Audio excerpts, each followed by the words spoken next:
એમાં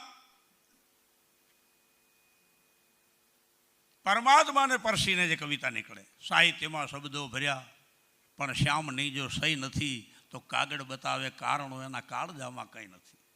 સાહિત્યમાં ઘણા બધા શબ્દો ભરેલા છે, પણ એમાં જો શ્યામની સહી ન હોય, એટલે કે ઈષ્ટદેવની સહી ન હોય, એમાં આત્મા ન કબૂલતો હોય તો કાગળ બતાવે કારણો એના કાળજામાં કંઈ નથી. અદ્ભુત કવિ પરમાત્મા સાથે પછી શીઘ્ર કવિ આકાશમાં ઘા કરો પથ્થરનો, અને એ પાણો કે કાંકરો નીચે પડે ત્યાં સુધીમાં કવિતા લખી શકે, અને એમાં કોઈ રોલો પાછો ન નીકળે.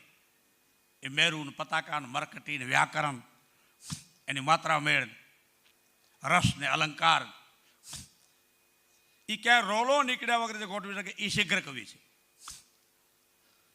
બીજાનું જોઈ જોઈને ગોઠવી શકે, એ ખરાબ નહીં આમ, પણ બીજાનું જોઈ જોઈને શીખીને જે ગોઠવી શકે એ કહેવાય મિત્ર કવિ.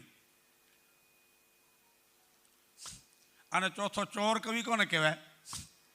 થોડાક શબ્દ ઓલ્યાના, થોડાક શબ્દ ઓલ્યાના, થોડાક શબ્દ ઓલવાના, ગોઠવી નીચે પોતાનું નામું નાખી દે, ચોરી કરે, ચોર કવિ.